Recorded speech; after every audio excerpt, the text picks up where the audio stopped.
Hey guys, again welcome back to my channel. അതേപോലെ avatar fire and ash എന്ന് പറഞ്ഞ third instalment of അവതാർ ഇന്നലെ കണ്ടായിരുന്നു. സത്യം പറഞ്ഞാൽ പടം എനിക്ക് അത്ര മികച്ചതായിട്ടൊന്നും തോന്നിയില്ല. എന്നത്തെയും പോലെ തന്നെ വിഷ്വലി നമ്മളെ കണ്ണഞ്ചിച്ച് കളഞ്ഞ് കിടിലൻ 3D എക്സ്പീരിയൻസ് വരുന്നു. ആ ഒരു visually cinematic experience top notch. Musically ആയാലും സൗണ്ട് ഡിസൈൻ ആയാലും മറ്റേ സൗണ്ട് മറ്റേ എഞ്ചിനീയർമാർ ചെയ്തിരിക്കണമെങ്കിൽ ആ ഒരു ജിക് ജിക് ജിക് ആ സാധനം പവറായിട്ട് തന്നെ നമുക്ക് പടത്തിലുണ്ടായിരുന്നു. സ്ക്രീൻ പ്ലേയിലേക്ക് വരുമ്പോഴത്തേക്കും എനിക്ക് കുറേ പേര് പറയുന്നുണ്ടായിരുന്നു കഴിഞ്ഞ പാട്ടിനെക്കാട്ടും ഈ പാട്ടാണ് കുറച്ചും കൂടി മികച്ചതെന്ന്. പക്ഷെ എനിക്ക് കഴിഞ്ഞ പടം കണ്ടപ്പോൾ ഇത്ര ബോറടി ഉണ്ടായിരുന്നില്ല. ബോറടി ഉണ്ടായിരുന്നു അറ്റ് സം പോയിന്റ്സ്. അത് പക്ഷെ എനിക്ക് എന്താ പറയുക, അത് കുഴപ്പമില്ലായിരുന്നു, കണ്ടു തീർക്കാനുള്ള ഒരു ഇതുണ്ടായിരുന്നില്ല. ഇത് പക്ഷെ അങ്ങനെ ആയിരുന്നില്ല. ഇത് ഒരു പോയിന്റിൽ വെച്ച് ഇങ്ങനെ കണ്ണടഞ്ഞു പോയി, ഇടയ്ക്ക് വെച്ച് ഉറങ്ങിയും പോയി. ഫസ്റ്റ് ഹാഫ് എൻ്റെ ദൈവം എത്രയുടെ 1.5 മണിക്കൂറോ 1.25 മണിക്കൂറോ എന്തോ ഭയങ്കര ഓവർ സ്ട്രെച്ച്ഡ് ആയിട്ട് 3.25 മണിക്കൂറുണ്ട് പടം. ഭയങ്കര ഒരു എന്താ പറയുക, ഒന്നുമില്ല എന്ന് വെച്ചാൽ വെറുതെ കുറേ ഡ്രാമ മാത്രം. ഇമോഷൻസ് ഒന്നും വർക്കാവുന്നില്ല. ജെയ്ക്സുള്ളി നെയ്തിരി അവർക്ക് ഒരു എന്താ പറയുക, ഒരു വലിയൊരു ഇമ്പോർട്ടൻസ് ഈ സിനിമയിലില്ല. മക്കളിലൂടെയൊക്കെയാണ് പോയിരിക്കുന്നത്. പിന്നെ ആ പുതിയ ആ ട്രൈബിന്റെ പേര് ഞാൻ മറന്നുപോയി. ആ ഒരു പുതിയ ട്രൈബിനെയൊക്കെ കാണിച്ചിട്ടുണ്ട്. അതൊക്കെ നല്ല സീൻസ് ആയിരുന്നു. ഒരു 2-3 സീൻസ് ഒക്കെ ഉണ്ട്. പിന്നെ പറയാനുള്ളതാണെങ്കിൽ ഈ ഒരു അവസാനത്തെ 3/4 മണിക്കൂർ ആ വാർ സീക്വൻസ് അത് കിട്ടില്ല. അവിടെയൊക്കെ എത്തിയപ്പോഴാണ് ഞാനൊന്നിങ്ങനെ ഇടിച്ചിരുന്ന് ഒന്ന് വിഷ്വലി ഒന്ന് കംപ്ലീറ്റ് ആയിട്ട് ഇരുന്ന് അങ്ങ് റെഡി ആയിട്ട് അങ്ങനെ ഇരുന്ന് ഒന്ന് സ്ട്രെയിറ്റ് ആയിട്ടിരുന്ന് പടം കണ്ടത് അപ്പോഴായിരുന്നു. അത്രയും നേരമൊക്കെ മറ്റേ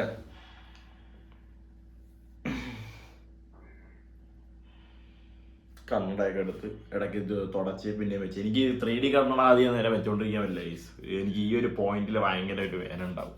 അപ്പോൾ ഇടയ്ക്കിടയ്ക്ക് ഞാൻ ഇങ്ങനെ മാറ്റിയിട്ടൊക്കെ ഞാൻ നോക്കും എങ്ങനെയുണ്ട്, സ്ക്രീനിലൊക്കെ എങ്ങനെയുണ്ട്, മറ്റേ സബ് ടൈറ്റിൽ മറ്റേ ഗോസ്റ്റഡ് ആയിട്ട് ഇങ്ങനെ തെറിച്ച് നിൽപ്പുണ്ടോ, അങ്ങനെയൊക്കെ ഞാൻ ഇത് നോക്കാറൊക്കെ ഉണ്ട്. അപ്പം എന്നെ സംബന്ധിച്ച് ഈ സിനിമ ഭയങ്കര ഒരു മൈൽഡായിട്ട് ഭയങ്കര ഒരു ആവറേജ് ഓർ ബിലോ ആവറേജ് രീതിയിലാണ് പോയിരിക്കുന്നത്. ചിലയിടത്തൊക്കെ പടം ഒരു ആവശ്യമില്ലാത്ത ഇമോഷൻസ് ഒക്കെ എനിക്ക് തോന്നുന്നു. ആ ആവശ്യമില്ലാത്ത ഇമോഷൻസും കുറേ ഡ്രാമയും ഈ ഫാമിലി ഇതൊക്കെ വിട്ട് ഇവർ ആ ട്രൈബിനെ മാത്രം പിടിച്ചുകൊണ്ടൊക്കെ പോയിരുന്നെങ്കിൽ ഒരു 2-2.5 മണിക്കൂറിൽ പടം ചവിട്ടാമായിരുന്നു. ആ വാർ സീക്വൻസ് ഓക്കെ, അത് അവിടെ ഒന്നും ഒരു ബോറടിയും ഇല്ല. പിന്നെ ആ സ്കൈ പീപ്പിൾ എന്ന് പറഞ്ഞ് കാണിക്കുന്ന കുറെ പോർഷൻസും കാര്യങ്ങളൊക്കെ ഉണ്ട്.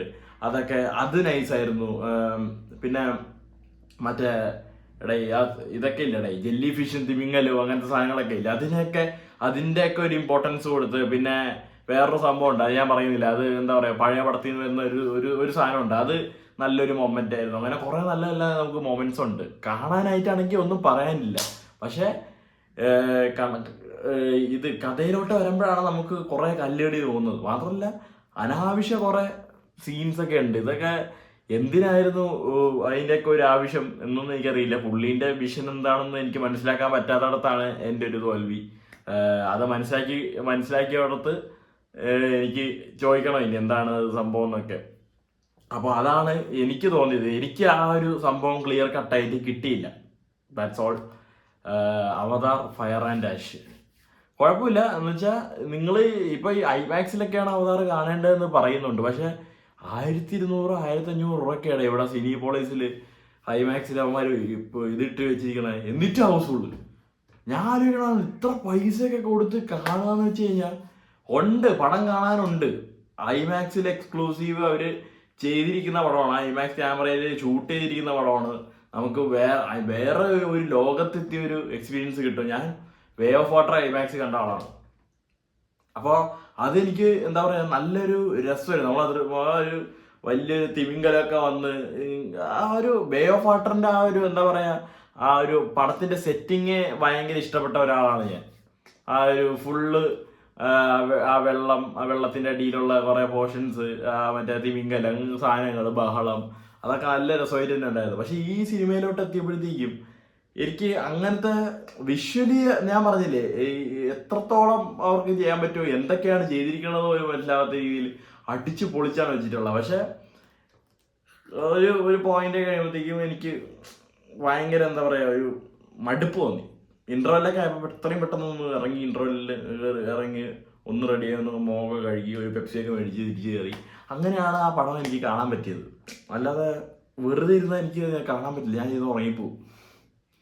അപ്പോൾ അതാണ് അവതാർ ഫയർ ആൻഡ് ആഷ്.